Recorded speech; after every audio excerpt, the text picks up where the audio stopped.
Hi there, my name's Giles Crosse, ISEAL Associate Manager for Content Strategy, and I'm here in conversation with Patrick Mallet, who's ISEAL Innovations Director, on the theme of what is credibility, and as you may well imagine, how that impacts across all sorts of fascinating issues.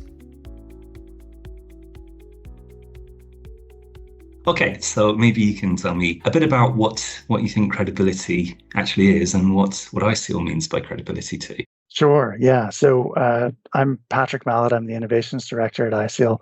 Been working with sustainability systems for 25 years, and through that time have had a lot of experience working with different systems, looking at how they work and how to be more effective at delivering impact. And actually, that's really where credibility comes into this. It's not just a nice to have. It's really what systems need to be in place to ensure that all this effort that we're putting in is actually driving sustainability impacts on the ground. And so a lot of ISEAL's work and how we define credibility through our credibility principles and our code of good practice is about looking at how systems, sustainability standards and certification can be most effective at delivering impact on the ground, and what that means in terms of their governance and their operations, how they set standards, how they engage stakeholders, how they build buy-in and balance and try to find solutions that are feasible for producing enterprises and acceptable to the market. And it's finding that balance and how that evolves over time that really underpins the evolving definition of credible practices.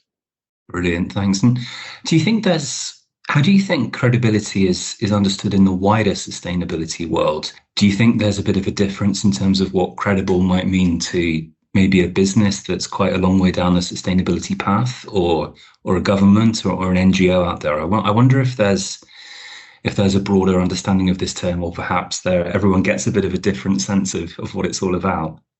Yeah, I mean, this is the crux of it. Credibility is in the eye of the beholder, and different stakeholders have different priorities, different interests, and that manifests as a different definition or understanding of what is credible.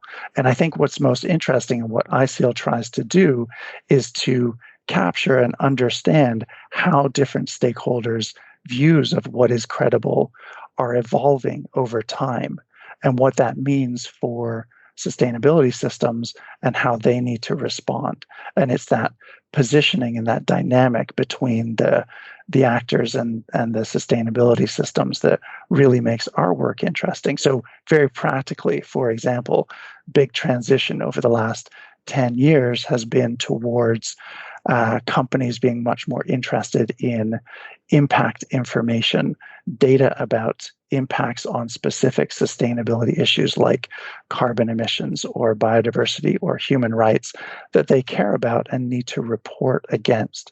And so where sustainability systems were traditionally about putting a logo on product, they have increasingly been about moving towards providing better data on specific impacts and change over time. And that's just one example. The other big one, which we can get into, is then, of course, the emerging role of legislation, with governments taking a more active role in legislating company performance, particularly around due diligence and claims. That has direct impacts on what the definition is of credibility and what that means for the role that sustainability systems have to play. So how can sustainability systems provide the information and the assurance that companies need to be able to report on their own respective due diligence for those regulatory obligations? It's a fascinating evolution. These things are always evolving, and the whole sector is always moving really fast anyway. So I think you're definitely on the nail there. The thing that strikes me as interesting about that evolution that we've mentioned is do you think it's possible to say whether, I appreciate this is a wide question, whether sustainability systems are generally considered credible globally, and how credibility sits in terms of a reputational sense broadly across the sector? But I appreciate there'll be different examples. Yeah, it's I think we have to put this in the context of sustainability systems have had a Yeah. transformational impact in how markets think about and deliver sustainability over the past 20 to 30 years. In that time period, sustainability systems have probably done as much, if not more, than any other market-based instrument for setting expectations around what good practice looks like. Because they have such a high profile in many sectors, they are also ripe for criticism. We can always do better. And that's great. That drives us to improve over time. But what is recognized is that the sustainability impacts that these systems have had, particularly environmental impacts, in many cases, social impacts, and in some cases, economic impacts, the evidence is there that sustainability systems have delivered meaningful change at scale. And that's something that we can't say about a lot of market interventions over the last 20 years. But I think even more so than that has been this point about sustainability systems being vehicles through which stakeholders have come together to talk about and normalize sustainability in supply chains. Just the fact of bringing business to the table has changed the conversation about what's acceptable and what the expectations are on company performance. And that has had sector-wide impacts in many different areas of industry. It's fascinating. And that kind of draws on to my next point, talking about why credibility is so crucial and, fundamentally why it matters so much. And, you've mentioned bringing business to the table and changing their perception of what they should be doing and how they should perform, even as just becoming part of that process. But I wonder if there's anything else that springs to your mind in terms of, what the real core of what credibility's importance is about, whether that's real world impacts or the SDGs, or if there's a certain space within credibility that you'd consider to be the real core element of what's going on. Yeah. So for me, absolutely. I've been doing this for 25 years because I believe that it can deliver sustainability impacts, that it can deliver change on the ground. And so fundamentally, that's what credibility is about, whether that manifests or translates as aspiring to meet the SDGs or other sustainability goals or agreements. It's about what are the tools and structures and systems that need to be in place to ensure that all of this effort in driving improved performance, improved sustainability performance, is actually having the impact that we expect. And that's a very difficult thing to achieve. And I think one that sustainability systems and all sustainability market-based interventions have grappled with is, what are the most effective strategies? And so when we think about credibility, it's about building on what we know to be good core practices, but building on that with learning over time about what works in different contexts and who needs to be at the table. And I think now you start to get a much broader understanding of what credibility looks like in order to deliver change. And that's an understanding that takes systems into account. It takes stakeholders and multi-stakeholder collaboration, and it takes place-based context where we see practically this works in this context, or here's the lever of change. And stakeholders really have a very mature understanding now of what that means and what that needs to look like in terms of action on the ground. Fantastic. And in terms of perhaps some of the kind of lay people out there who might not be quite so up to speed with these kind of issues, would it be possible to kind of try and put into a nutshell what ISEAL's credibility work is actually doing in the real world towards something like the SDGs? So I don't know if you'd be able to point to what ISEAL's work does on maybe a specific SDG or a business impact, and just sort of briefly try and contextualize that for some of those people who might not be quite so up to pace with these things. Sure, absolutely. So imagine, first of all, we have our formal credibility work, which is the credibility principles and the code of good practice. And those two documents lay out the foundations for how sustainability systems should operate, or what they should have in place in order to more likely achieve the sustainability impacts that they're delivering or aim to deliver. And that's around how you set standards, how you verify performance, how you talk about what you do, what claims are allowed, all the behind the scenes operational stuff. But then what is central to ISEAL's strategy is looking at how we can ensure and strengthen sustainability systems' impacts on specific issues, like the broad umbrella topics of human rights, livelihoods, climate, biodiversity, and nature, all of the ones that people care most about. So very practically in livelihoods, we have a dynamic network, the Living Income Community of Practice, that has 300 plus participants from business, from research, NGOs, government, all coming together, facilitated by ISEAL and its partners, to understand better what does living income look like, how is it measured, so how do we know what the incomes are, and what are the strategies that are needed to bring about those system-wide changes that will improve incomes over time. Fantastic. That's great. It's really good to hear about those examples. I think sometimes these themes can be so complicated that it's good to just dive down into something and just put it into those good simple terms. So that's really useful. I think we've mentioned the stakeholders that credibility speaks to. So I don't think we'll cover that question again. Is there much that you would be able to explain about the space between voluntary and legislative credibility? This is kind of an interesting balance.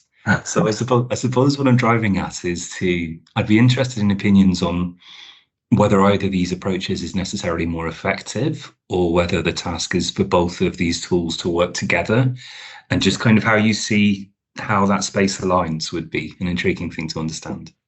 Yeah, we can go deep on this one because there's a lot to unpack here. This is really topical.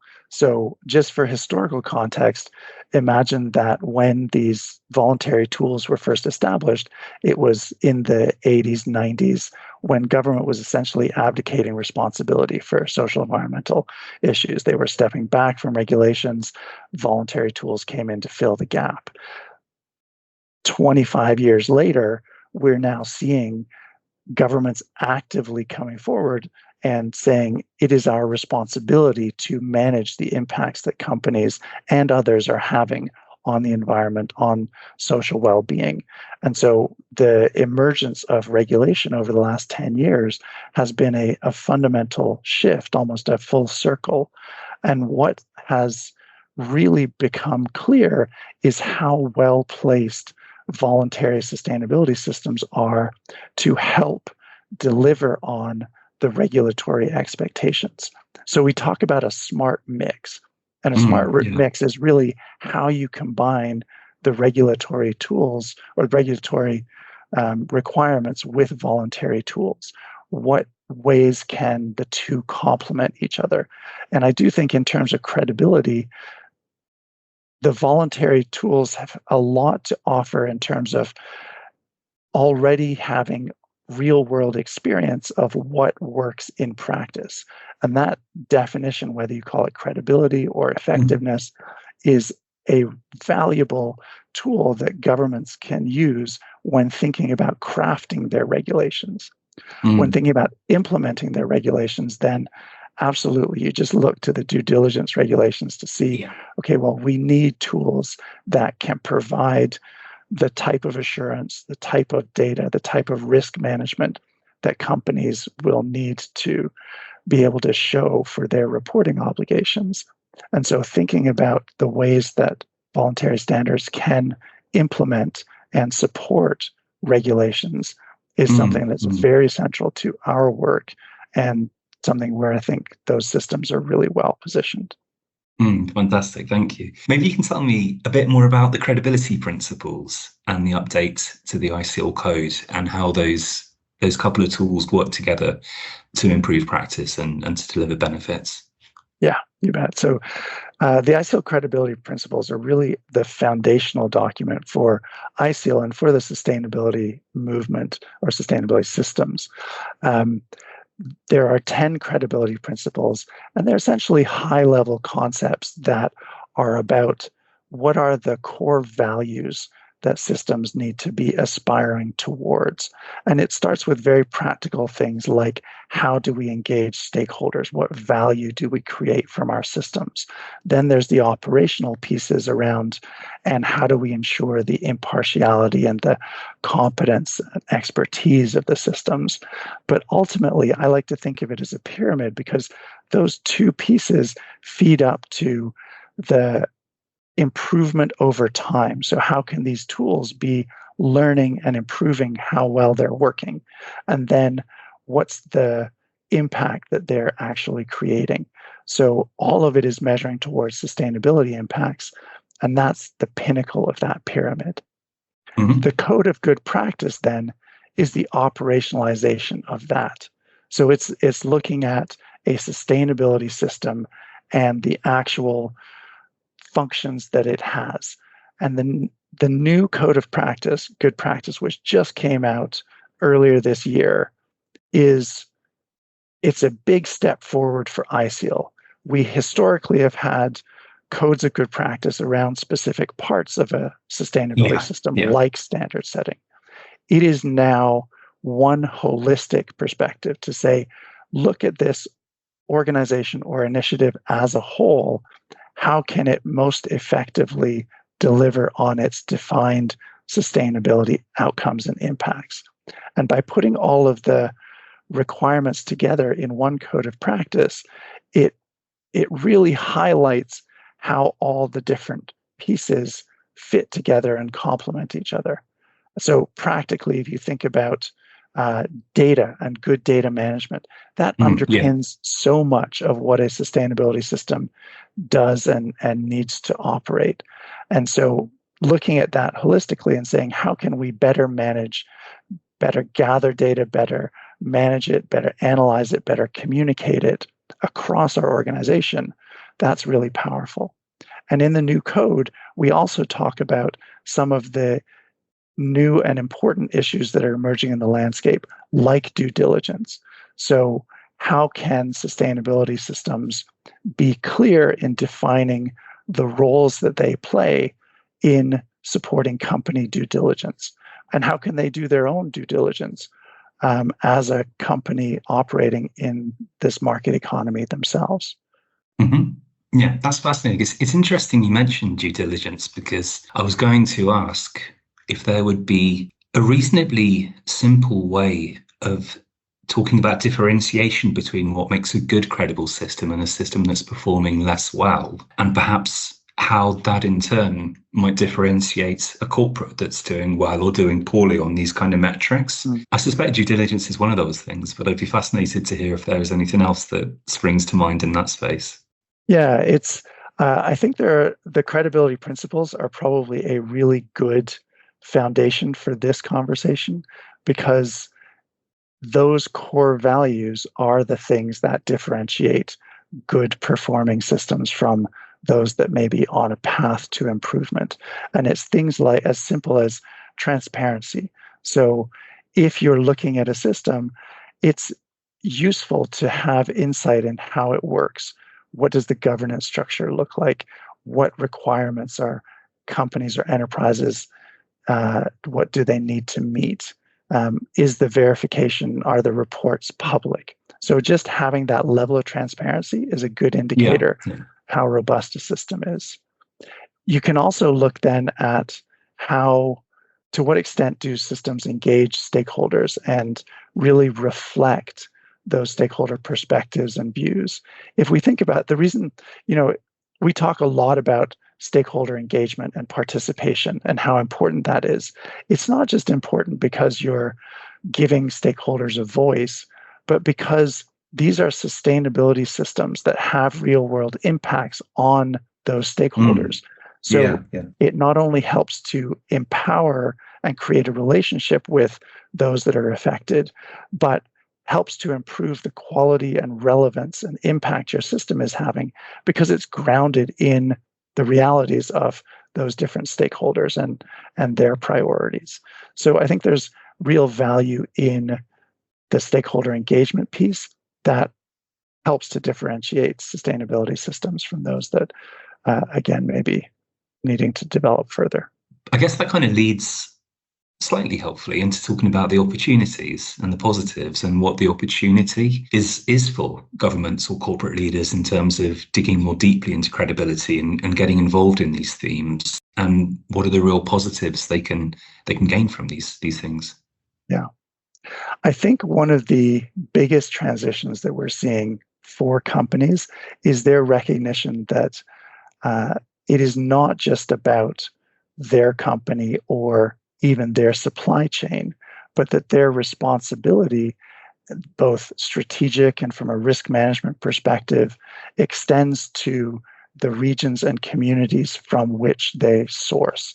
And that looking at some of these more systemic challenging issues, whether that's deforestation or biodiversity loss, whether that's human rights, those need systemic solutions. They need stakeholders to come together and figure out collectively what are the levers of change, and seeing how companies have taken a proactive and leadership role in thinking about some of those systemic solutions, whether that's through the work that we do on the Living Income Community of Practice or the work that we're seeing on landscape and jurisdictional approaches.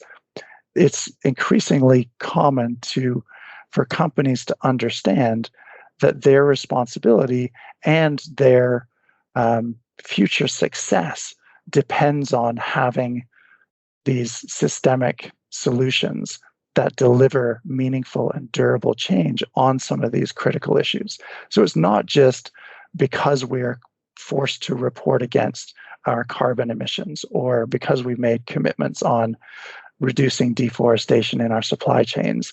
It's almost more about we see the critical challenge and urgency in addressing these issues, and we are well placed to play impactful roles.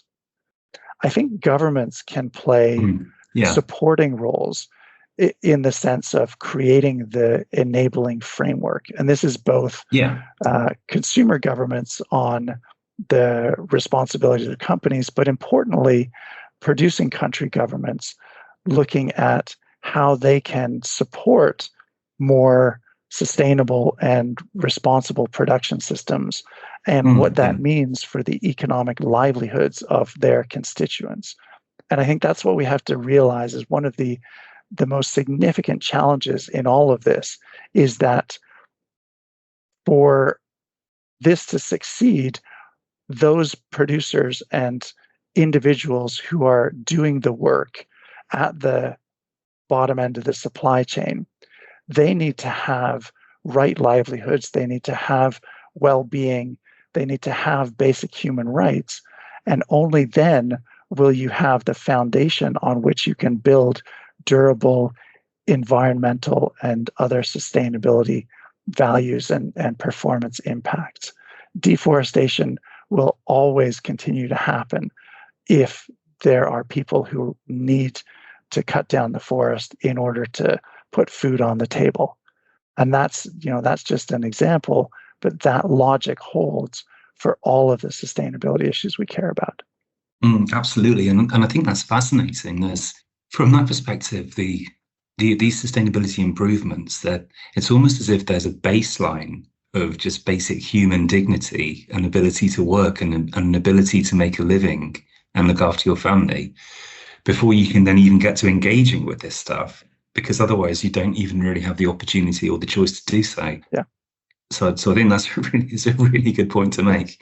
Would you have much to talk about partnerships and whether partnerships are doing enough on credibility? We've spoken a bit about the interplay between the governments and the corporates. I don't know if you'd have many thoughts on how partnership working could be improved across these various stakeholders that all have something a role to play within the bigger credibility conversation, and how to kind of build that partnership at a decent pace and successfully?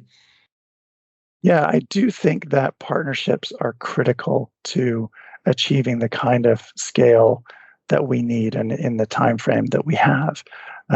What we are seeing, and it's very positive, is that there are dozens, if not hundreds, of meaningful company partnerships, that it's not just companies signing on, being a signatory to some nice pledge, but actually coming together, whether it's through for example, the Consumer Goods Forum and the Forest Positive coalitions that we've worked with, where their companies are coming together on a commodity level to take collective action.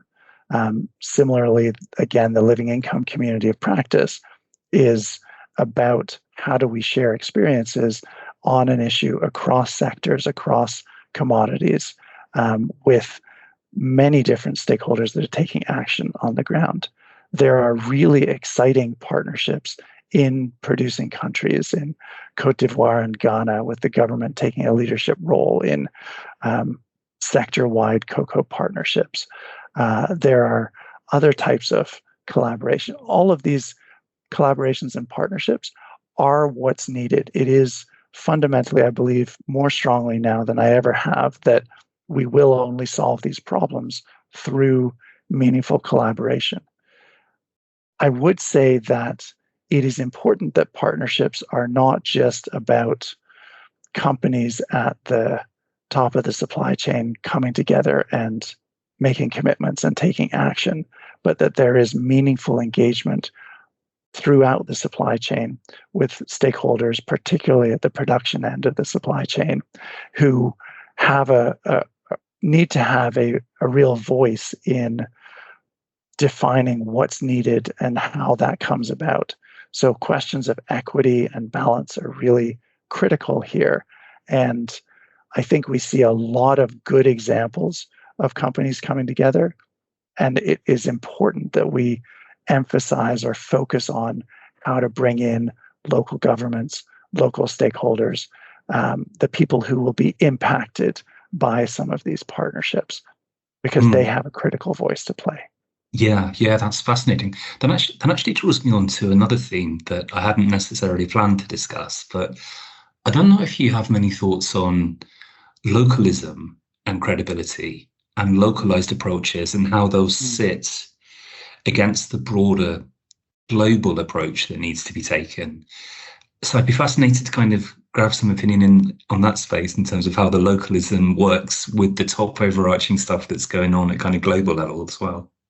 Yeah, this is, again, another interesting topic, something you get more of my personal opinion here. Yeah. We have, as sustainability systems, tried to set standardized rules that apply everywhere. And that's great. That provides a common foundation. And more so over time, I deeply feel that solutions are context specific, and that it is about the coming together of stakeholders in a place to define what's needed and what the path forward is. And that's why I like landscape and jurisdictional approaches so much, because it is about empowering stakeholders to make those decisions. I think that for sustainability systems, this idea that I think they are starting or have started to internalize, that it is important to have context-specific responses. So whether that's adaptations to their standards or something less formal, like working on improvement projects or capacity building projects in place, responding to local needs. Those are all the types of things that are needed to complement these global frameworks. So the frameworks are necessary and important because they provide that common set of expectations. How you get there then is the localized solution. Thanks very much for listening, and I really hope you enjoyed our podcast on credibility. And of course, I hope you'll tune in again soon. If you've got any questions for me, then just email giles@ISEALalliance.org, or if you would like to learn more about ISEAL itself and the work that we do, including our credibility work, then just visit www.iseal.org.